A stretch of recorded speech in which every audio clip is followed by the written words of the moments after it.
Assalamu alaikum students. So today is the 28th April. Time is 11 a.m. and we are going to take online class lecture number 21, and it is about matrices. ये matrices जो topic है, ये हमने lecture number 2 में एक topic था छोटा सा जो हमने मिस कर दिया था, तो इसको मैं दोबारा से हम इसको देखते हैं। और उसके साथ साथ हम जो हमारा नेक्स्ट चैप्टर है जो कि इंटीजर्स से रिलेटेड है, तो हम उसको भी कंटिन्यू करेंगे। ठीक है, तो you are already familiar with matrices के मैट्रिसेस जो हैं वो क्या होते हैं।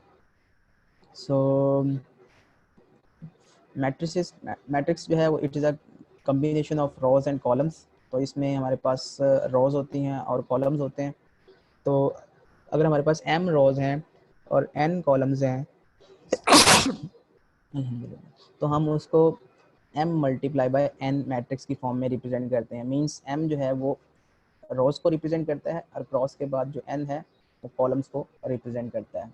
ओके, सो ये बेसिकली साइज जो है, अगर हम मैट्रिक्स का साइज जो है वो रिप्रेजेंट करेंगे तो कुछ इस तरह से रिप्रेजेंट करेंगे।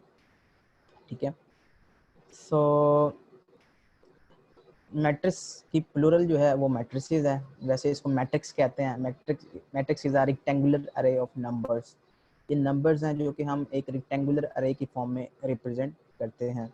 ओके, सो अगर एक मैट्रिक्स जो है उसकी number of Ross number of columns के इक्वल है तो उसको हम स्क्वायर मैट्रिक्स कहते हैं।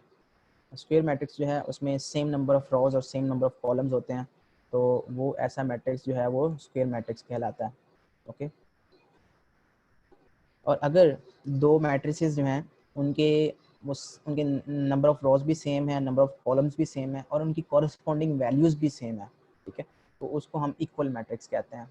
ऐसे मैट्रिसेस जो हैं वो इक्वल मैट्रिसेस कहलाते हैं। तो स्क्वायर मैट्रिक्स का आपको पता चल गया जिसमें इक्वल नंबर ऑफ रॉज और इक्वल नंबर ऑफ कॉलम्स होते हैं, और इक्वल मैट्रिसेस का पता चल गया जिसमें नंबर ऑफ कॉलम्स और नंबर ऑफ रॉज भी सेम होते हैं, मीन्स साइज भी सेम होता है और उनकी कॉरस्पॉन्डिंग वैल्यूज भी सेम होते हैं। सो एक मैट्रिक्स को हम किस तरह से रिप्रेजेंट करते हैं। For example here is an example. हमारे पास एक मैट्रिक्स ए है, ठीक है, तो ये मैट्रिक्स ए है, इसको हमने रोज और कॉलम्स की फॉर्म में रिप्रेजेंट किया कुछ इस तरह से कि इसमें हमारे पास टोटल n कॉलम्स हैं और m इसमें हमारे पास रोज हैं। ठीक है, सो A1 11 A22 A11 A21 and so on AM1। सो ये जो फर्स्ट कॉलम है ये उसकी हमारे पास वैल्यूज़ हैं, ये सेकंड कॉलम्स की वैल्यूज़ हैं एंड सो ऑन। सो अगर हमने किसी एक पर्टिकुलर रो को, आयत रो को हमने डिस्क्राइब करना हो तो इसका जो कॉलम नंबर है वो चेंज नहीं होगा। कॉलम नंबर 1 टू n चलेगा, ठीक है, और इसका जो रो नंबर है वो आयत रो नंबर होगा। मींस सबका रो आईडी जो है वो सेम होगा। तो जो हमारे पास एट्रीब्यूट होता है, ये एट्रीब्यूट होता है बेसिकली ए, हमारे पास A1 A11 A22 A23 जितने भी हमारे पास ये वैल्यूज़ हैं ये हमारे पास बेसिकली एट्रीब्यूट्स हैं इस कॉलम के। ओके, सो इसमें अगर हम रो की बात करें किसी भी मैट्रिक्स की तो उसमें रो आईडी जो है वो सेम होता है। जो फर्स्ट नंबर होता है, मींस जो आई है यहाँ पे, वो रो को रिप्रेजेंट कर रहा है और जो सेकंड डिजिट है वो हमारे पास कॉलम को रिप्रेजेंट कर रहा है। सो फर्स्ट डिजिट जो है रो के केस में सेम होगा और सेकंड डिजिट जो है वो कॉलम के केस में सेम होगा। जैसे यहाँ पे आपको जे नज़र आ रहा है, सो जे जो है वो कॉलम के केस में सेम होगा। ओके, सो अगर हमने किसी पर्टिकुलर वैल्यू को रिप्रेजेंट करना है, डिनोट करना है, तो हम इस तरह से इस पर्टिकुलर वैल्यू को डिनोट करेंगे ए आई जे जो है वो मैट्रिक्स में आयथ रो और जेथ कॉलम के ऊपर जो वैल्यू है उसको रिप्रेजेंट कर रहा है। ओके, फॉर एग्जांपल अगर मैं कहूँगा कि A23 तो या A22, तो A22 का मतलब होगा कि second row which is this और second column which is this. So second row और सेकंड कॉलम में हमारे पास जो वैल्यू होगी वो बेसिकली ये वैल्यू होगी A22। ओके, सो इस तरह से हम किसी पर्टिकुलर वैल्यू को आइडेंटिफाई कर सकते हैं मैट्रिक्स में। तो मैट्रिक्स का आपको पता चल गया कि मैट्रिक्स क्या होता है। It is a combination of rose and columns. Matrix के ऊपर हम डिफरेंट ऑपरेशंस परफॉर्म कर सकते हैं। फॉर एग्जांपल एडिशन का ऑपरेशन परफॉर्म कर सकते हैं। याद रहे कि अगर हमने एडिशन का ऑपरेशन परफॉर्म करना है मैट्रिसेस के ऊपर, ये मल्टीप्लाई या हमने इसके ऊपर सब्ट्रैक्शन का ऑपरेशन परफॉर्म करना है, तो मैट्रिसेस जो हैं वो कंपैटिबल होने चाहिए। मैट्रिसेस कंपैटिबल होने का मतलब ये है कि उनके साइजेस जो हैं वो सेम होने चाहिए। Matrices with different sizes can not be added और सब्ट्रैक्टेड, ठीक है। तो इसका साइज़ जो है, इस मैट्रिक्स का साइज़ जो है वो 3/3 है और इस मैट्रिक्स का साइज़ भी 3/3 है। तो इन दोनों के साइज़ सेम हैं, तो ये दोनों जो हैं इनको हम इसके ऊपर हम ऐड का ऑपरेशन परफॉर्म कर सकते हैं इन मैट्रिसेस के ऊपर। तो एडिशन कुछ इस तरह से करते हैं कि जो पहली वैल्यू होती है हमारे पास, जहाँ पे इस मैट्रिक्स में जो पहली वैल्यू है 1, वो दूसरे मैट्रिक्स की पहली वैल्यू 3 के साथ ऐड होगी, तो आंसर आएगा 4। उसके बाद जो दूसरी वैल्यू है 0 इस मैट्रिक्स की, वो दूसरी वैल्यू के साथ ऐड होगी, तो आंसर आएगा 4। तीसरी वैल्यू जो है -1, ये ऐड होगी -1 के साथ, तो आंसर आएगा -2 एंड सो ऑन। तो इस तरह से आप दो मैट्रिसेस का एडिशन फाइंड कर सकते हो और सब्ट्रैक्शन भी कुछ इस तरह से ही फाइंड कर सकते हो आप। ओके, अगर मल्टीप्लिकेशन आपने दो मैट्रिसेस की फाइंड करनी है, तो मल्टीप्लिकेशन के लिए जो कंपैटिबिलिटी है वो डिफरेंट है। कंपैटिबिलिटी जो है वो इस तरह से डिफरेंट है, मैं आपको इसके पेंट से आपको दिखाता हूँ कि किस तरह से आप इसको कर सकते हो।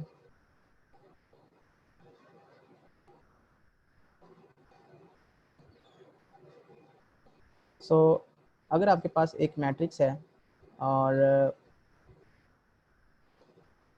उसका साइज़ जो है वो आपके पास है 2/3, ठीक है। एक मैट्रिक्स ए है आपके पास, उसका साइज़ है आपके पास 2x3। 2x3 का मतलब ये है कि उसमें 2 हमारे पास रोज़ हैं और 3 कॉलम्स हैं, ओके। और एक मैट्रिक्स हमारे पास बी है, उसमें हमारे पास रोज़ हैं 3x5, उसका साइज़ ये है। तो इसका मतलब ये है कि इसमें 3 रोज़ हैं और 5 कॉलम्स हैं। तो ये दोनों मैट्रिसेस जो हैं इनको हम ऐड नहीं कर सकते। मींस क्या हम a प्लस बी फाइंड कर सकते हैं? इसका आंसर क्या है? इसका आंसर ये है नो। ओके, तो ये हम क्यों नहीं फाइंड कर सकते? क्योंकि दोनों का जो साइज़ है वो डिफरेंट है। ये 2x3 है इसका साइज़, और इसका साइज़ जो है वो 3x5 है। सो ये हम इसका ना तो एडिशन दोनों मैट्रिसेस की फाइंड कर सकते हैं, ना हम इसकी सब्ट्रैक्शन फाइंड कर सकते हैं। ओके, लेकिन क्या हम a क्रॉस b फाइंड कर सकते हैं? a multiplication b?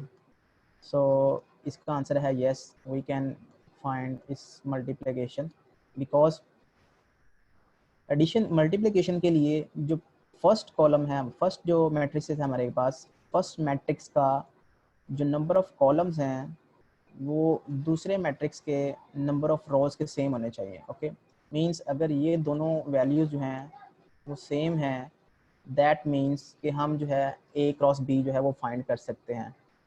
a cross b जो है तब फाइंड कर सकते हैं हम अगर फर्स्ट मैट्रिक्स a का नंबर ऑफ कॉलम्स जो हैं वो इक्वल हैं दूसरे कॉलम के नंबर ऑफ रोज के साथ। ओके, तो तब हम कह सकते हैं कि ये दोनों जो हैं वो मल्टीप्लिकेशन कंपैटिबल हैं, ये मैट्रिसेस। और जो मल्टीप्लिकेशन का जो आंसर आएगा, उस मल्टीप्लिकेशन का मैट्रिक्स जो होगा उसका जो साइज़ होगा a क्रॉस b का, उसका साइज़ होगा पहले मैट्रिक्स की जितनी रोज हैं मींस 2 मल्टीप्लाई बाय दूसरे मैट्रिक्स की जितनी हमारे पास कॉलम्स होंगे, तो 2x5। तो इस a क्रॉस b का जो साइज़ होगा वो होगा 2x5। ओके, तो इस तरह से आप दो मैट्रिसेस का पता कर सकते हैं कि वो मल्टीप्लाई हो सकते हैं या नहीं हो सकते। अगर हो सकते हैं तो मल्टीप्लिकेशन मैट्रिक्स का साइज़ क्या होगा वो भी आप आइडेंटिफाई कर सकते हैं। ओके,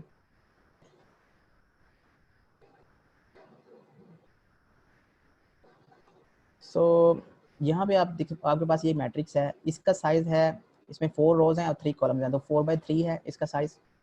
और इसका साइज़ है 3/2, इसमें 3 रोज़ हैं और 2 कॉलम्स हैं। तो आप देख सकते हो कि इसमें नंबर ऑफ़ कॉलम्स जो हैं 3 हैं और इसमें नंबर ऑफ़ रोज़ जो हैं वो 3 हैं। तो लिहाजा ये जो मैट्रिसेस हैं ये मल्टीप्लिकेशन कंपैटिबल हैं, तो इनको हम मल्टीप्लाई कर सकते हैं। तो जिसको मल्टीप्लिकेशन कैसे जो हम इसकी कर सकते हैं मल्टीप्लिकेशन हम कुछ इस तरह से करेंगे कि इसकी जो पहली वैल्यू होगी उसको हम मल्टीप्लाई करेंगे 2 के साथ, फिर इसकी जो दूसरी वैल्यू होगी इसको हम इस वैल्यू से मल्टीप्लाई करेंगे और इसकी जो तीसरी वैल्यू होगी हम इससे मल्टीप्लाई करेंगे। मींस पहली रो को इसके पहले कॉलम की वैल्यूज़ के साथ मल्टीप्लाई करेंगे और फिर हम इन वैल्यूज़ को ऐड करते जाएंगे। मींस 1 को मल्टीप्लाई करेंगे 2 के साथ तो आंसर आएगा 2 प्लस 0 को हम 1 से मल्टीप्लाई करेंगे तो 0 ही आएगा, और 4 को हम 3 से मल्टीप्लाई करेंगे तो 12 आएगा। तो 2 + 12 जो है वो 14 होता है, तो 14 आप यहाँ पे मेंशन करोगे। ओके, फिर आप इसी फर्स्ट रो को आप सेकंड कॉलम के वैल्यूज़ के साथ मल्टीप्लाई करेंगे, तो मल्टीप्लाई करके ऐड करके जो वैल्यूज़ आएंगी वो आप यहाँ पे मेंशन करोगे, एंड सो ऑन। फिर आप सेकंड रो को पकड़ेंगे, सेकंड रो को एक दफ़ा फर्स्ट कॉलम के साथ मल्टीप्लाई करेंगे और एक दफ़ा आप सेकंड कॉलम के साथ मल्टीप्लाई करेंगे, तो कॉरस्पॉन्डिंग जो वैल्यूज़ हैं वो यहाँ पे आएंगे। ओके, तो इस तरह से आप दो मैट्रिसेस का मल्टीप्लिकेशन जो है वो फाइंड कर सकते हैं।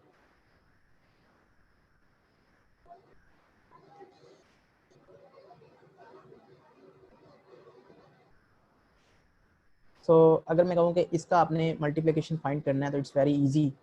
और इसका साइज़ जो है वो क्या होगा, इसका साइज़ चूँकि ये 3/3 का मैट्रिक्स है और ये भी 3/3 का मैट्रिक्स है, तो ये दोनों कंपैटिबल हैं, प्रोडक्ट कंपैटिबल हैं, और इनका जो प्रोडक्ट का जो साइज़ होगा वो भी 3/3 का होगा। ओके, ये आप इसका मल्टीप्लिकेशन जो है वो ईजिली फाइंड कर सकते हो। ओके, तो प्रॉपर्टीज़ जो हैं, क्या मैट्रिक्स में अगर आप ए बी फाइंड करें, ठीक है, और फिर आप बी ए फाइंड करें, ठीक है, तो क्या दोनों का प्रोडक्ट जो है वो सेम होता है, इक्वल होता है?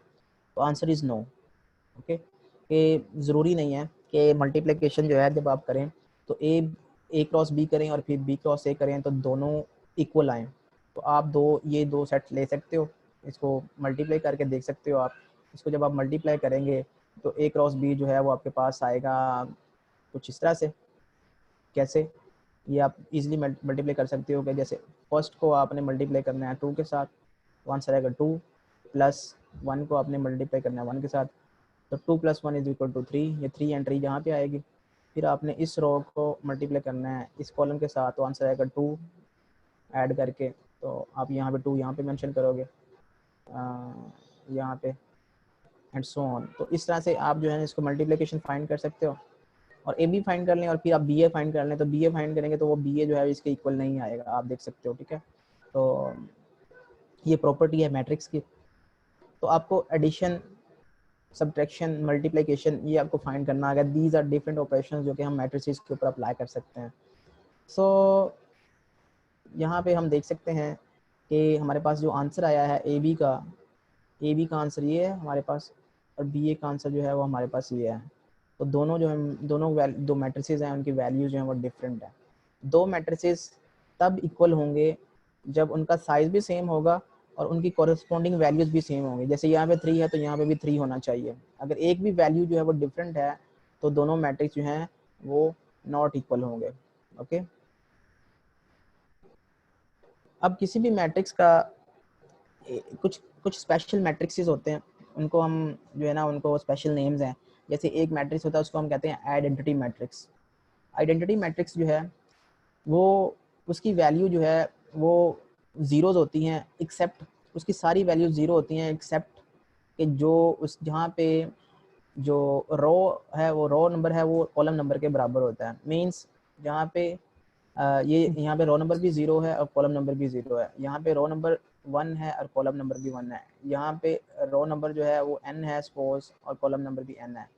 तो ऐसे सारे मैट्रिसेस जो कि जहाँ पे ये प्रॉपर्टी होल्ड करती है कि जहाँ पे उसका रो नंबर जो है वो कॉलम नंबर के बराबर है, वहाँ पे 1 है, बाकी सारी वैल्यूज उसकी 0 हैं, तो ऐसे मैट्रिक्स को हम आइडेंटिटी मैट्रिक्स कहते हैं।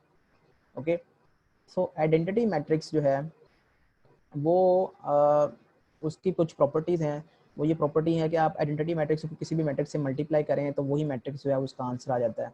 अगर एक आइडेंटिटी मैट्रिक्स M है, उसका साइज़ जो है वो जो मैट्रिक्स का साइज़ है वो है M क्रॉस N। ओके, जो आइडेंटिटी मैट्रिक्स है उसमें जो हमारे पास कॉलम्स होंगे वो भी M होंगे, तो इसको हमने I M से रिप्रेजेंट किया है। तो इसको जब आप आइडेंटिटी मैट्रिक्स को A से मल्टीप्लाई करोगे तो आंसर जो है वो A ही आएगा। ओके, ये कुछ प्रॉपर्टीज़ हैं आइडेंटिटी मैट्रिक्स की।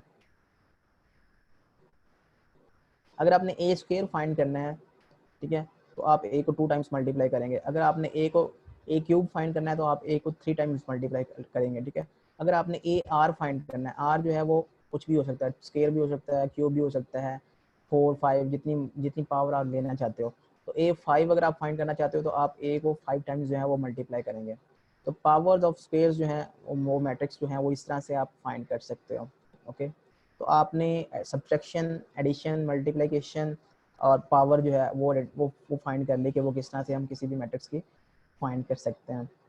अब किसी भी मैट्रिक्स का ट्रांसपोज जो है वो किस तरह से ले सकते हैं। ट्रांसपोज जो है वो उसको हम AT से रिप्रेजेंट करते हैं। अगर A हमारे पास मैट्रिक्स है तो A पार T जो है उसका मतलब होगा कि ये ट्रांसपोज ऑफ मैट्रिक्स है। ट्रांसपोज ऑफ मैट्रिक्स का मतलब ये होता है कि अगर आपके पास मैट्रिक्स एक इस तरह से है तो उसकी रोज को आप कॉलम बना दो और कॉलम्स को आप रो बना दो तो वो उसका ट्रांसपोज बन देगा। मीन्स ये जो पहला इसका कॉलम है इसको आप पहली रो बना दें 1 2 3 इस तरह से, और इसका जो दूसरा कॉलम है 4 5 6 इसको आप दूसरी रो बना दें इस तरह से। तो इस तरह से you can find a transpose of this matrix. ये इस मैट्रिक्स का ये ट्रांसपोज है। ओके, तो ये एक प्रॉपर्टी है मैट्रिसेस की। जिस तरह से आइडेंटिटी मैट्रिक्स है, इस तरह से ट्रांसपोज मैट्रिक्स भी एक स्पेशल मैट्रिक्स है।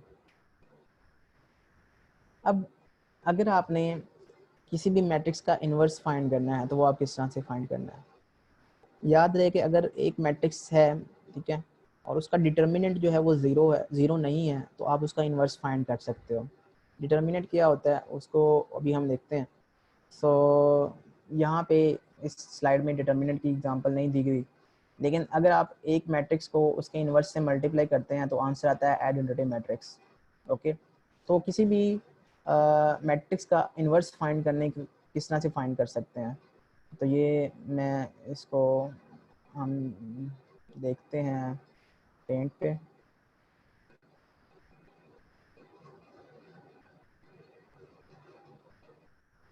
तो अगर आपके पास एक मैट्रिक्स ए है, ठीक है, और उसमें कुछ वैल्यूज़ कुछ इस तरह से हैं 4 6 7 2। ओके, तो अगर आप ये एक बार पास मैट्रिक्स है तो इसका आपने इन्वर्स फाइंड करना है।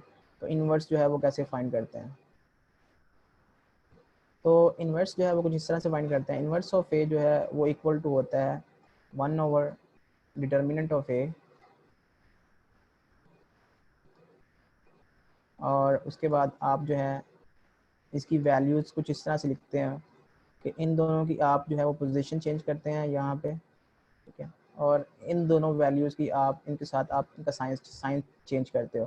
तो यहाँ पे बेसिकली 6 आएगा और यहाँ पे 4 आएगा, और यहाँ पे इन दोनों के आप साइन चेंज करोगे।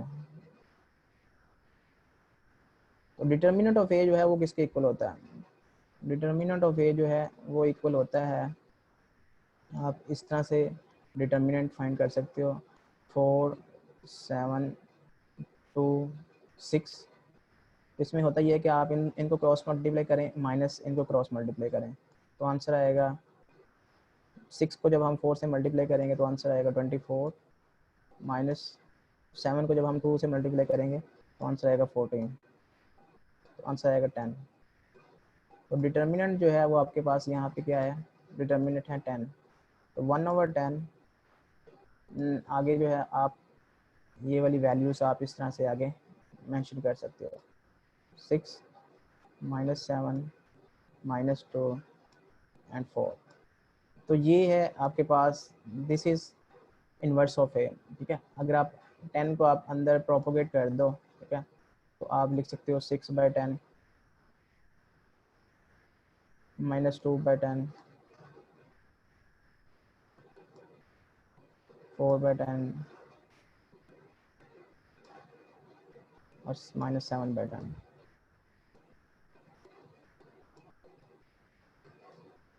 ओके, सो इस तरह से आप किसी भी मैट्रिक्स का इन्वर्स फाइंड कर सकते हो। अगर इन्वर्स को अगर आप इसके एक्चुअल मैट्रिक्स के साथ मल्टीप्लाई कर दें, इन्वर्स को ए इन्वर्स से मल्टीप्लाई कर दें, ओके, तो आंसर जो है वो आइडेंटिटी मैट्रिक्स आएगा। आइडेंटिटी मैट्रिक्स क्या होता है वो हम पहले डिस्कस कर चुके हैं। ओके, तो ये कुछ प्रॉपर्टीज़ हैं हमारे पास मैट्रिसेस की। ओके, सो मैट्रिक्स मैट्रिक्स का जो हमारे पास टॉपिक था उसमें हमने सिर्फ इतना ही चीज़ें जो है ना ये हमने डिस्कस करना था कि मैट्रिक्स क्या होता है, मैट्रिक्स का एडिशन, सब्ट्रैक्शन और मल्टीप्लिकेशन कैसे फाइंड कर सकते हैं, ट्रांसपोज मैट्रिक्स क्या होता है, आइडेंटिटी मैट्रिक्स क्या होता है, और इनवर्स ऑफ मैट्रिक्स जो है वो कैसे फाइंड कर सकते हैं, ब्ला ब्ला ब्ला। सो स्टूडेंट्स यहाँ तक किसी का क्वेश्चन हो तो वो पूछ सकते हैं। सर ये हमने क्यों पढ़ा है? ये हमने क्यों पढ़ा है?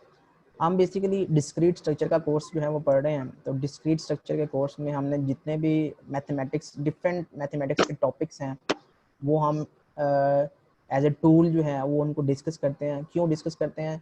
देर आर वेरियस एप्लीकेशंस जहाँ पे हम ये टॉपिक्स जो हैं वो यूज़ कर रहे होंगे, ठीक है। सो आगे आप कुछ एग्जांपल्स आएंगे जहाँ पे हम मैट्रिक्स को यूज़ करेंगे, ठीक है।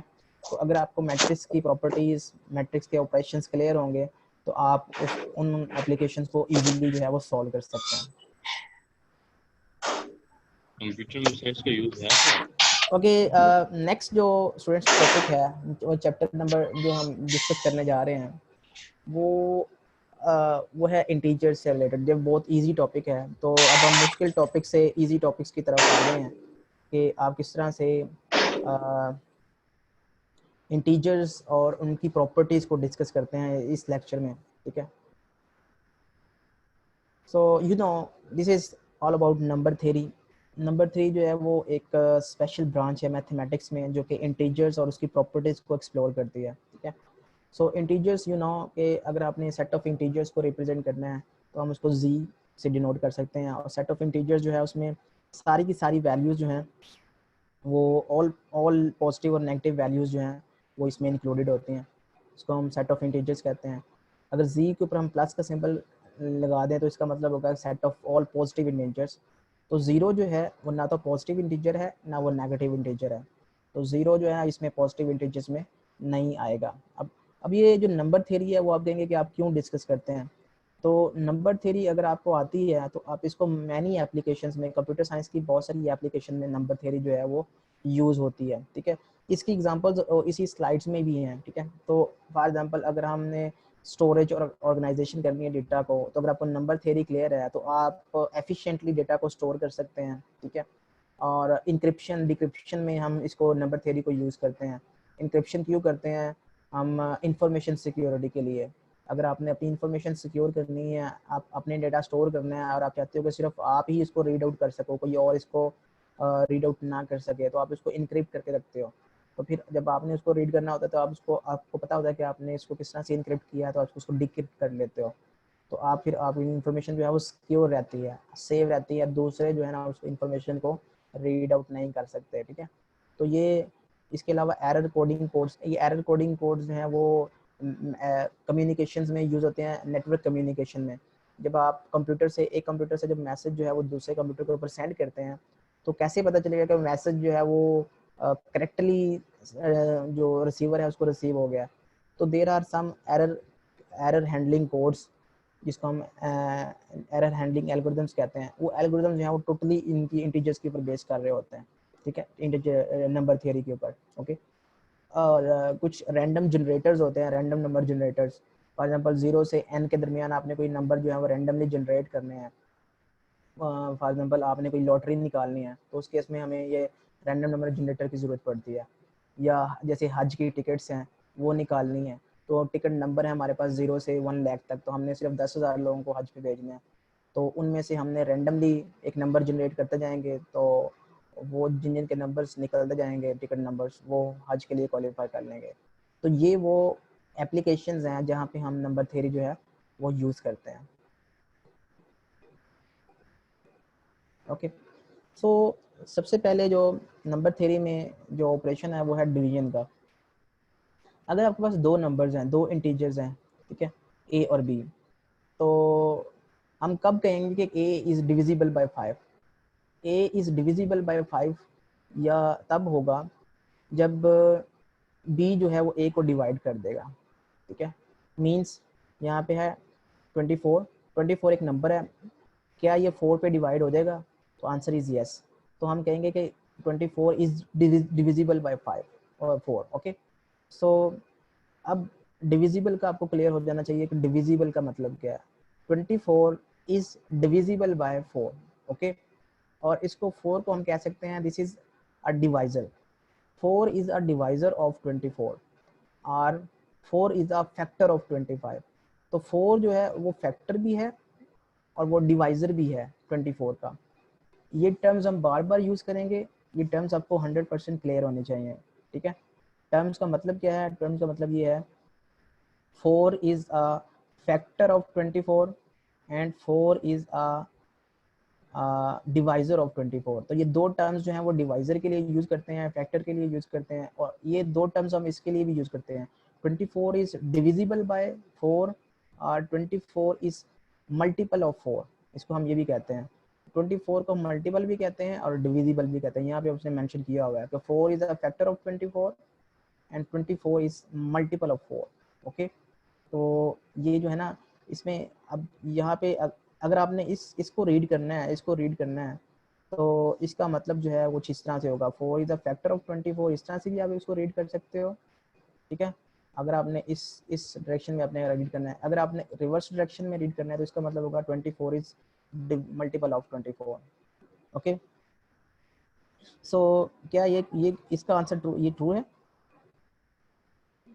3 इज अ फैक्टर ऑफ 7, क्या ये ट्रू है? तो आंसर इज फॉल्स, क्योंकि 3 जो है वो 7 का फैक्टर नहीं है। 3 जो है वो 7 का फैक्टर तब होगा जब 3 जो है वो 7 को सक्सेसफुली डिवाइड कर देगा। सक्सेसफुली डिवाइड कब होगा? जब 3 को हम 7 से 7 को हम 3 से डिवाइड करेंगे और रिमाइंडर जो है वो 0 आएगा, तो तब हम कहेंगे कि 7 is successfully divided by 3। Okay, तो आपको ये 3-4 प्रॉपर्टीज जो हैं वो जो 3-4 हमने जो टर्म्स यूज किए हैं वो आपको क्लियर होनी चाहिए कि फैक्टर क्या होता है, डिवाइजर क्या होता है, ठीक है, और डिविजिबल क्या होता है और मल्टीपल क्या होता है। ओके,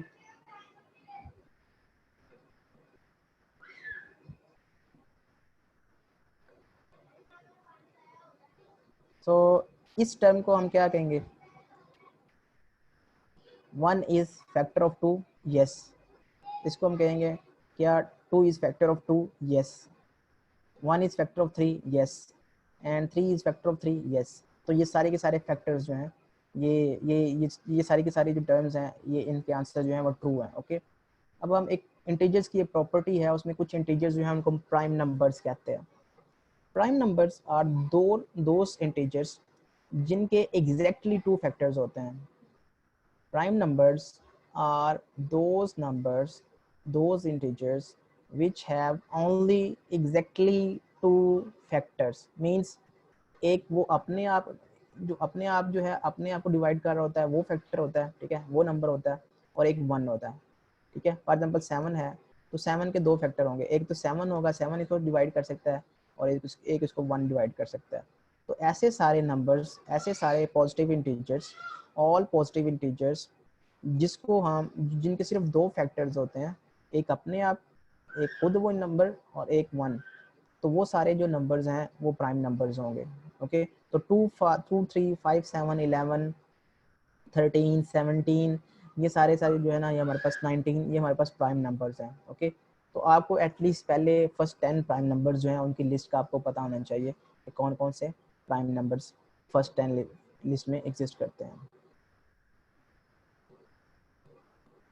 अब कुछ फंडामेंटल थ्योरम है अरिथमेटिक के। अरिथमेटिक के फंडामेंटल थ्योरम्स जो हैं वो ये हैं कि फैक्टराइजेशन का आपको पता होगा। फैक्टराइजेशन का मतलब ये होता है कि आप किसी भी नंबर को, अच्छा, ऐसे सारे इंटीजर्स जो प्राइम नंबर नहीं होते उनको हम कंपाउंड नंबर्स कहते हैं। ओके, ऑल इंटीजर्स आर इधर कंपाउंड और प्राइम नंबर्स। तो ऐसे इंटीजर्स, ऐसे पॉजिटिव इंटीजर्स जो कि हमारे पास प्राइम नंबर्स नहीं हैं उनको हम कंपाउंड नंबर्स कहते हैं, ठीक है। Those integers are called compound integers. Okay, तो किसी भी कंपाउंड इंटीजर को हम फैक्टर्स ऑफ प्रोडक्ट की फॉर्म में रिप्रेजेंट कर सकते हैं, ठीक है। प्राइम फैक्टर्स की बेस पे हम इसको रिप्रेजेंट कर सकते हैं। मींस 12 जो है वो हमारे पास एक कंपाउंड नंबर है, कंपाउंड इंटीजर है, इसको हम प्राइम फैक्टर की फॉर्म में रिप्रेजेंट कर सकते हैं। मींस ऐसे इंटीजर जो कि प्राइम नंबर हैं उनको मल्टीप्लाई करके हम ये नंबर जो है वो जनरेट कर सकते हैं। वो कैसे? यू नो कि 12 को अगर हम 2 से डिवाइड करें तो आप बेसिकली इसका एक फैक्टर जो है वो 2 है, फिर इसका दूसरा फैक्टर भी 2 है, और इसका तीसरा फैक्टर जो है वो 3 है, ठीक है। ये हम किस तरह से फाइंड कर सकते हैं?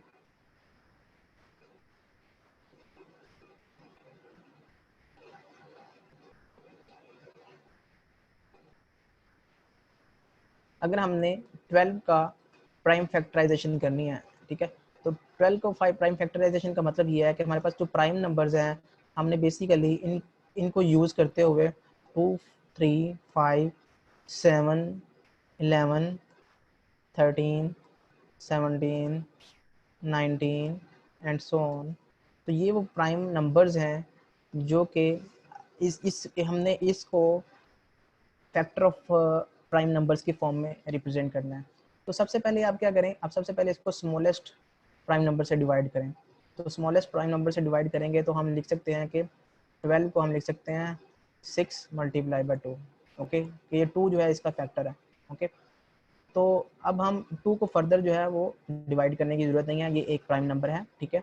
अब 6 की बात करें तो 6 is not a prime number, तो फिर आप जो है 6 को जो 2 से डिवाइड करने की कोशिश करें तो यस 6 जो है वो डिवाइड हो जाएगा 2 से, तो इसको हम लिख सकते हैं 3 मल्टीप्लाई बाई 2 की फॉर्म में। ओके, तो ये भी एक प्राइम नंबर है, ये भी एक सेट पे प्राइम नंबर है और ये भी एक सेट पे प्राइम नंबर है। तो हमें फर्दर इनको डिवाइड करने की ज़रूरत नहीं है, तो हम लिख सकते हैं 12 जो है उसको हम लिख सकते हैं कि इसको हम 12 is equal to 6 multiply by 2 और 6 को हम लिख सकते हैं 3 मल्टीप्लाई बाई 2, और ये जो मल्टीप्लिकेशन 2 जो है ये एज इट इज़ आएगा ऐसे यहाँ पे। ओके, तो ये है 12 की प्राइम फैक्टराइजेशन। किसी भी इंटीजर को, किसी भी कंपाउंड इंटीजर को हम प्राइम फैक्टराइजेशन की फॉर्म में लिख सकते हैं, ठीक है। ये प्राइम फैक्टराइजेशन की फॉर्म में लिखना क्यों ज़रूरी है, ये अभी हम इसको आगे यूज़ करेंगे, ठीक है। फॉर एग्जाम्पल 16 है, तो 16 को हम प्राइम फैक्टराइजेशन की फॉर्म में किस तरह से रिप्रेजेंट करेंगे। 16 जो होता है वो 2 मल्टीप्लाई बाय 8 होता है, ठीक है।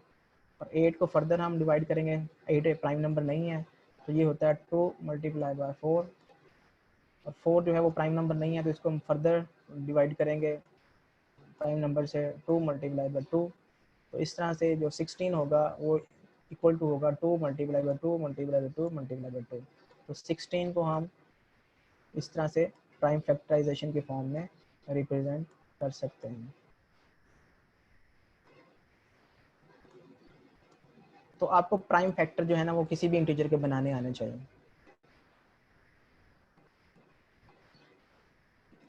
ओके, तो इस तरह से अगर 21 की बात करें तो 21 के जो प्राइम फैक्टर्स हैं वो हैं 3 मल्टीप्लाई बाय 7।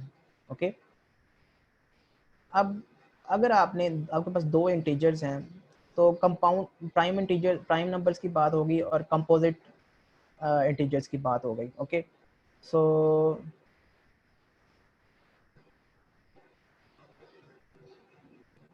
हम ये चीज़ देख चुके हैं कि किस तरह से वेरीफाई करना है कि एक नंबर जो है वो प्राइम नंबर है कि नहीं है, उसकी स्ट्रेटजी हम पहले से देख चुके हैं। जब हमारी इन पर्सन क्लासेस हुई थी तो उसमें हमने देखा था कि हम उस नंबर के हाफ तक उसको डिवाइड करेंगे, अगर वो डिवाइड हो जाता है किसी भी नंबर से, 1 के अलावा अगर किसी नंबर से वो डिवाइड हो जाता है उसके हाफ तक, एक तो स्ट्रेटजी ये थी कि हम जो है ना उसके स्क्वायर रूट तक जाएं, तो एक स्ट्रेटजी ये थी कि हम उसके हाफ तक जाएं। तो दोनों केसेस में अगर आप चलते हो तो आप सारे नंबर्स लेते हो 1 बाय 1, 2, 3, 4, 5, 6, 7, 8।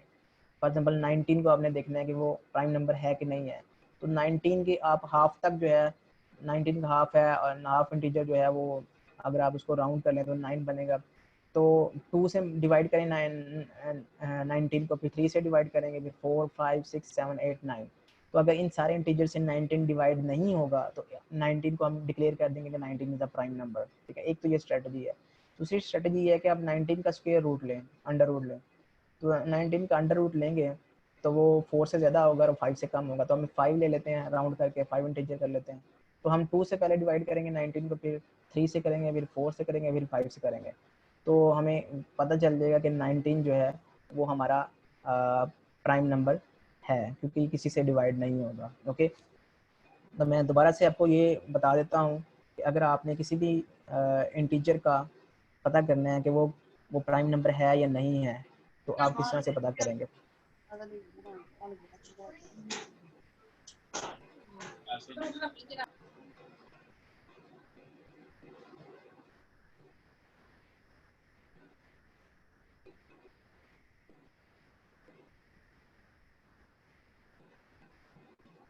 फॉर एग्जाम्पल अगर आपने 19 को वेरीफाई करना है कि ये प्राइम नंबर है या नहीं है, ठीक है, इज दिस अ प्राइम और नॉट। ओके, अगर प्राइम नंबर है तो आप पी रिप्रेजेंट करेंगे, अगर प्राइम नहीं है तो इसको कंपोजिट नंबर कहेंगे। तो इसको कैसे वेरीफाई करेंगे, आप क्या करेंगे, स्ट्रेटजी ये है कि आप 19 का आप अंडर रूट लें, ठीक है। 19 का अंडर रूट जो है वो लेस देन इक्वल टू होगा 5 के, ओके।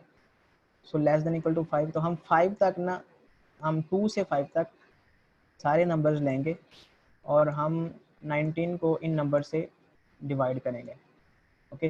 तो पहले हम जो है वो 19 को डिवाइड करेंगे 2 के साथ, फिर हम डिवाइड करेंगे 19 को 3 के साथ, फिर हम 19 को डिवाइड करेंगे 4 के साथ, फिर हम 19 को डिवाइड करेंगे 5 के साथ। तो अगर किसी एक नंबर से भी ये डिवाइड हो जाता है तो ये प्राइम नंबर नहीं है। आप देख सकते हो कि 2 से ये 19 जो है वो डिवाइड नहीं होगा, ठीक है। 3 से भी डिवाइड नहीं होगा, 4 से भी डिवाइड नहीं होगा, 5 से भी डिवाइड नहीं होगा। डिवाइड होने का क्या मतलब है, डिवाइड होने का मतलब ये है कि हम किसी नंबर से इसको 5 को मल्टीप्लाई करें तो वो 19 बन जाए, ठीक है। तो ऐसा कोई नहीं है, ऐसा कोई केस नहीं है, ओके। सो इसका मतलब है कि 19 जो है वो एक प्राइम नंबर है, ओके। तो इस तरह से आप वेरीफाई कर सकते हो कि कौन सा इंटीजर जो है वो प्राइम है या कौन सा इंटीजर जो है वो प्राइम नहीं है।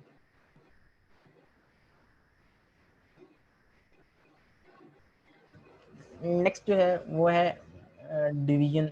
डिवीजन को ही हम डिस्कस कर रहे थे। तो अगर आप दो नंबर्स को, एक ए इंटीजर है और एक बी इंटीजर है, डी इंटीजर है, उसको आप जो है वो डिवाइड करते हो, तो बेसिकली कुछ इस तरह से हम इसको डिफाइन कर सकते हैं कि डी जो है, अगर आपने ए को डिवाइड करना है डी से, तो ए जो है वो डिविडेंट होगा जो कि डिवाइड हो रहा होगा, और डी जो है वो डिवाइजर होगा, ओके। तो जब ए को आप डी से डिवाइड करेंगे तो जो क्वोशंट आएगा, ठीक है, तो उसको हम क्यू से रिप्रेजेंट करते हैं, और जो रिमाइंडर आएगा उसको हम आर से रिप्रेजेंट करते हैं, ओके।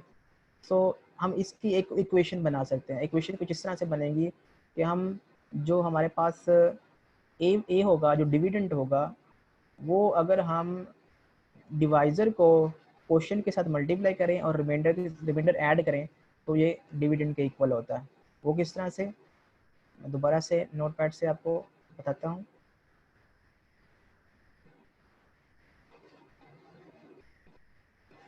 आपके पास एक नंबर ए है, ओके, और आपने इसको डिवाइड करना है डी के साथ, ओके। तो आप कुछ इस तरह से इसको मेंशन करते हो कि आप जो है ना ए को अंदर रखते हो और डी को बाहर। तो ए जो है वो आपका डिविडेंट है, ठीक है,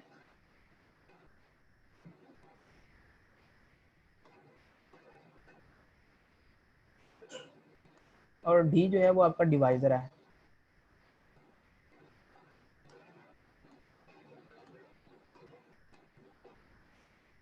ओके।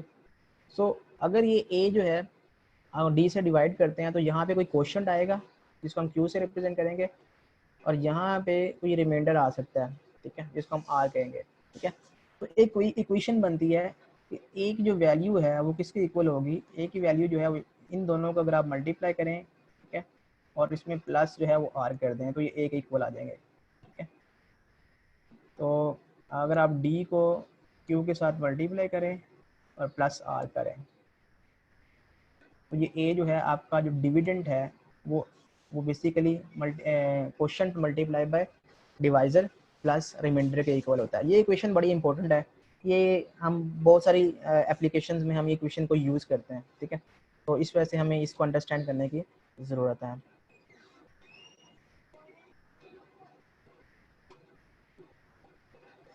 तो इसको हम कुछ इस तरह से भी रिप्रेजेंट कर सकते हैं। इस इक्वेशन को हम कुछ इस तरह से रिप्रेजेंट कर सकते हैं कि अगर हम ए को डिवाइड करें डी के साथ, ठीक है, तो हमारे पास क्यू जो है वो क्वोशंट आता है, ठीक है। तो डिव का अगर आप ऑपरेशन यूज़ कर रहे हैं डिव का, तो उसका मतलब होगा कि आप क्वोशंट क्वोशंट फाइंड करना चाह रहे हैं। अगर आप मोड का ऑपरेशन यूज़ करना चाहते हैं ए मॉड डी, तो इसका मतलब है कि आप रिमाइंडर जो है वो फाइंड करना चाहते हैं। तो ए मॉड डी का मतलब है कि इसका रिमाइंडर क्या होगा, जब ए को आप डी से डिवाइड करेंगे तो रिमाइंडर क्या होगा, ठीक है। और अगर आप ए को डी से डिवाइड करेंगे तो क्वोशंट क्या होगा, ठीक है। तो इसका ये मतलब है।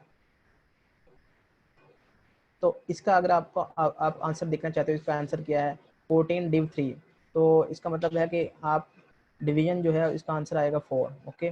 लेकिन अगर 14 डिव मोड 3 लेंगे तो इसका आंसर जो है वो 2 आएगा, क्योंकि ये जो है वो मोड जो है वो रिमाइंडर को रिप्रेजेंट करता है और डिव जो है वो क्वोशिएंट को रिप्रेजेंट करता है। तो you should be very clear about quotient and remainder. अब अगर दो नंबर्स का आपने जीसीडी फाइंड करना है तो वो आप जीसीडी जो है वो कैसे फाइंड कर सकते हैं।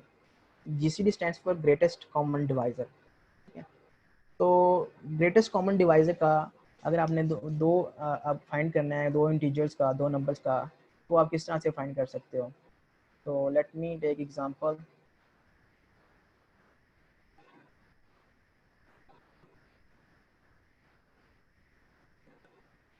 फॉर एग्जांपल आपने ग्रेटेस्ट कॉमन डिवाइजर फाइंड करना है 36 का और 24 का। ये होता क्या है ग्रेटेस्ट कॉमन डिवाइजर? डिवाइजर क्या होता है? डिवाइजर जो है वो एक ऐसा नंबर होता है जो कि इसको डिवाइड कर रहा है। फॉर एग्जांपल 12 में कहूँ कि 12 जो है इसका डिवाइजर है 36 का, तो यस 12 जो है इसका डिवाइजर है, क्योंकि 12 जो है 36 को डिवाइड कर सकता है। और अगर मैं कहूँ कि 12 जो है वो 24 का डिवाइजर है, तो यस ये 12 जो है 24 को भी डिवाइड कर सकता है, ओके। अब अगर मैं 6 की बात करूँ, 6, तो 6 क्या 36 को डिवाइड कर सकता है? यस। अगर 6 जो है वो 24 को डिवाइड कर सकता है? यस। तो ये दोनों जो है 12 भी इसका डिवाइजर है, 6 भी इसका डिवाइजर है। अगर मैं 3 की बात करूँ तो 3 भी जो है वो भी 36 को डिवाइड कर सकता है और 3 जो है 24 को भी डिवाइड कर सकता है। तो ये बहुत सारे डिवाइजर्स हैं, ठीक है। और ये इनको हम कहेंगे कॉमन डिवाइजर, क्योंकि कॉमन डिवाइजर वो होगा जो इसको भी डिवाइड कर सकता है और इसको भी डिवाइड कर सकता है, तो ये कॉमन डिवाइजर है। और 6 जो है वो भी इसको डिवाइड कर सकता है और 36 को भी डिवाइड कर सकता है। 3 जो है 24 को भी डिवाइड कर सकता है और 36 को भी डिवाइड कर सकता है। तो ये सारे जो हैं कॉमन डिवाइजर हैं, ओके। लेकिन हमें चाहिए ग्रेटेस्ट कॉमन डिवाइजर, ऐसा डिवाइजर जो सबसे बड़ा हो, जो लार्जेस्ट हो, ठीक है। तो वो कैसे फाइंड करेंगे? How we can find greatest common divisor of 36 and 24? तो उसके फाइंड करने का तरीका ये है कि आप पहले प्राइम फैक्टराइजेशन फाइंड करें। प्राइम फैक्टराइजेशन कैसे फाइंड करते हैं वो हम पहले देख चुके हैं। 36 को आप जो है वो डिवाइड करते जाएं, पहले आप 2 से डिवाइड करें, ठीक है। तो आपके पास कुछ इस तरह से आपके पास 36 जो है वो इसके इक्वल आएगा। फिर 18, 2 तो प्राइम फैक्टर है, तो 18 प्राइम फैक्टर नहीं है, तो इसको फिर हम 2 से डिवाइड करेंगे अगर होता है तो, ठीक है। तो आप कुछ इस तरह से इसको रिप्रेजेंट कर सकते हैं। फिर आप 9 जो है वो प्राइम फैक्टर नहीं है, तो 9 को फिर आप 2 से डिवाइड करेंगे, तो 2 से 9 डिवाइड नहीं होगा, तो फिर आप इसको 3 से डिवाइड करें, तो 3 से डिवाइड हो जाएगा, तो 9 जो है उसको आप लिख सकते हो 3 क्रॉस 3। तो ये है प्राइम फैक्टराइजेशन 36 की। इस तरह से आप प्राइम फैक्टराइजेशन जो है 24 की फाइंड करें। 24 की प्राइम फैक्टराइजेशन जो है वो हम फाइंड करेंगे। तो सबसे पहले हम इसको 2 से डिवाइड करेंगे, तो 2 मल्टीप्लाई बाई 12 लिखेंगे हम इसको, ठीक है। फिर हम 12 जो है वो प्राइम फैक्टर है, इसको एज इट इज़ लिख देंगे। 12 जो है वो प्राइम फैक्टर नहीं है, इसको फिर 2 से डिवाइड करेंगे, तो ये 2 मल्टीप्लाई बाई 6 आ जाएगा। फिर हम 2 मल्टीप्लाई बाय 2 मल्टीप्लाई बाय 6 को हम लिख सकते हैं। 6 जो है वो प्राइम फैक्टर नहीं है, तो 6 को हम डिवाइड कर सकते हैं 2 से, तो 2 मल्टीप्लाई बाय 3 आ जाएगा। तो अब ये सारे के सारे प्राइम फैक्टर्स हैं। तो 24 जो है उसकी प्राइम फैक्टराइजेशन ये है और 34 की प्राइम फैक्टराइजेशन ये है। तो 24 के प्राइम फैक्टर हैं 2 multiply by 2 multiply by 2 multiply by 3। तो ये जो हैं ये फैक्टर्स हैं 24 के, और ये जो फैक्टर्स हैं ये 26 के फैक्टर्स हैं, ठीक है। अब हमने इनके कॉमन फैक्टर्स फाइंड करने हैं, ठीक है। तो वो हमारा जीसीडी होगा। ऐसे कॉमन फैक्टर्स जो दोनों के फैक्टर्स हैं वो हमारा कॉमन कॉमन जो ग्रेटेस्ट कॉमन डिवाइजर होगा। तो आपने सबसे पहले आप इस तरह से ओवरलैप कर सकते हो कि 2 यहाँ पे भी एग्जिस्ट करता है, यहाँ पे भी एग्जिस्ट करता है, ये 2 यहाँ पे भी एग्जिस्ट करता है, यहाँ पे भी एग्जिस्ट करता है, ओके। तो ये 3 जो है यहाँ पे एग्जिस्ट करता है और ये 3 यहाँ पे भी एग्जिस्ट करता है। तो ये हैं कॉमन फैक्टर्स, ठीक है। तो इसको अगर आप लिखोगे एक जीसीडी अगर आप फाइंड करना चाहते हो 34 और 26 का, जो कि यहाँ पे मेंशन है, तो इसको ये बेसिकली इक्वल होगा जो कॉमन फैक्टर्स आए हमारे पास, आप इसको लिखेंगे 2 इस केस में, इस केस में भी आप लिखेंगे 2 यहाँ पे, और इस केस में आप लिखेंगे 3 मल्टीप्लाई बाय 3। तो कॉमन फैक्टर्स जो होंगे दोनों में, जो दोनों के फैक्टर्स हैं, तो इसको आप जब मल्टीप्लाई करोगे तो आंसर आएगा 12। तो 12 is the highest common divisor, ठीक है। इसको हम एच सी डी भी कहते हैं, highest common factor, H C F. Highest common factor जो है इसको ये भी कहते हैं और जी सी डी भी कहते हैं। तो जी सी डी दो नंबर्स का जी सी डी या हाईएस्ट कॉमन फैक्टर जो है वो फैक्टर होता है जो सबसे लार्जेस्ट होता है और जो सबसे लार्जेस्ट होकर दोनों को डिवाइड करता है। ओके, तो इस तरह से हम जीसीडी जो है दो नंबर्स का वो फाइंड कर सकते हैं।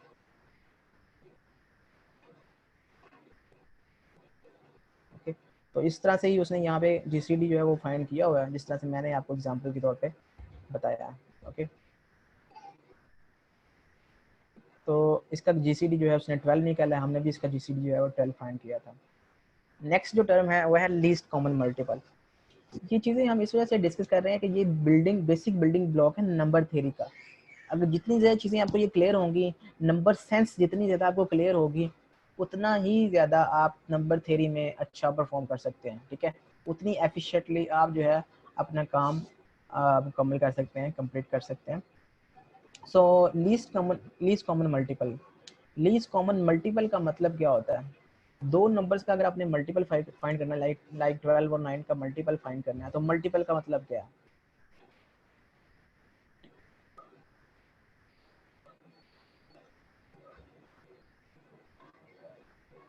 12 और 9 का आपने पहले तो बताएंगे मल्टीपल क्या होता है। 24 जो है वो 12 का मल्टीपल है, ठीक है। मतलब 12 को किसी चीज़ से मल्टीप्लाई करें तो 24 बन जाता है। ओके, तो 24 जो है वो 12 का मल्टीपल है।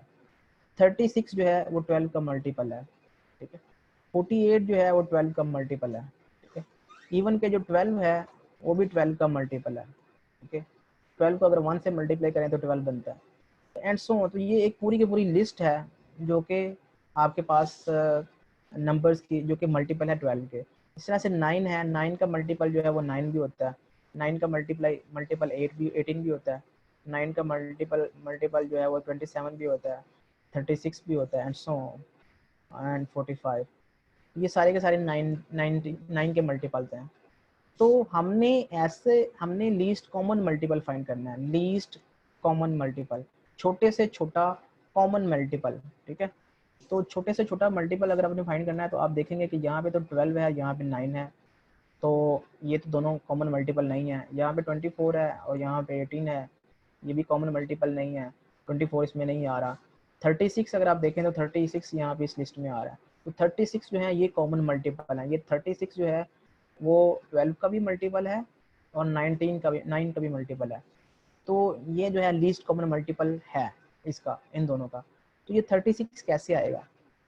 याद रहे कि जो मल्टीपल होता है वो एक ऐसा नंबर होता है जो लार्जर होता है, ठीक है, या इक्वल होता है उस नंबर से, ठीक है, या उन नंबर से। अगर दो नंबर्स का आपने कॉमन मल्टीपल फाइंड करना तो ऑब्वियसली वो इन दोनों से लार्जर होगा। इन दोनों में से किसी एक के इक्वल भी नहीं होगा, या इन दोनों में से किसी एक के इक्वल हो सकता है। अगर फॉर एग्जाम्पल यहाँ पे मैं 6 लूँ तो वो इन दोनों नंबर से इक्वल होगा, इन दोनों में से किसी एक नंबर के इक्वल होगा, जो लार्जर नंबर होगा उसके इक्वल या उससे ग्रेटर होगा। ओके, तो लीस्ट कॉमन मल्टीपल जो है वो किस तरह से फाइंड करते हैं? अगेन आपने सबसे पहले प्राइम फैक्टराइजेशन फाइंड करनी है। तो प्राइम फैक्टराइजेशन के लिए आपने वही वाला रूल अप्लाई करना है, ठीक है। और इस तरह से आप जो है वो प्राइम फैक्टराइजेशन इसकी फाइंड कर लोगे।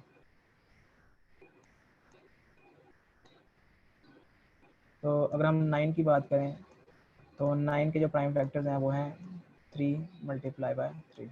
ओके, सो अब आपने इसमें से सारे कॉमन और नॉन कॉमन जो इसके फैक्टर्स हैं वो अपने सारे ले लेने हैं।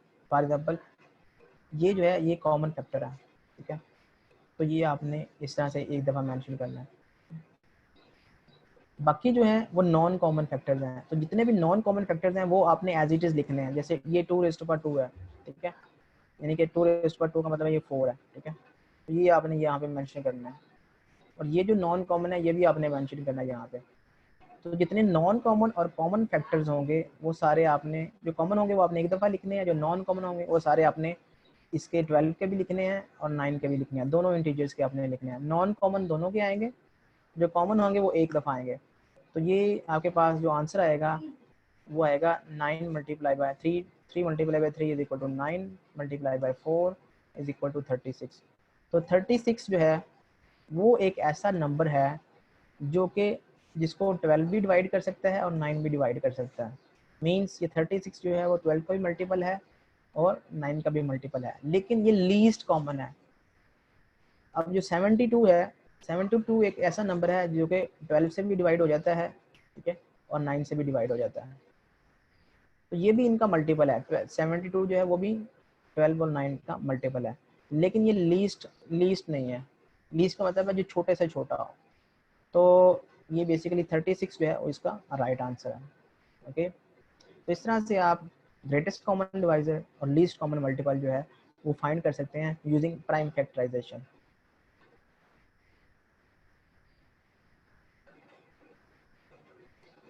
तो इसका जो आंसर है वो क्लियरली 36 है।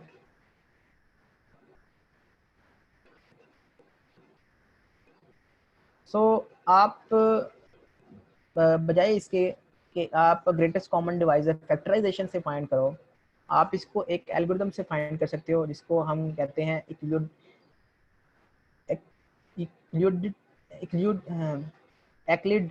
एल्गोरिथम। एक्लिड एल्गोरिथम जो है वो बेसिकली क्या है, ये इस एल्गोरिथम से आप ग्रेटेस्ट कॉमन डिवाइजर जो है वो फाइंड कर सकते हैं, ठीक है।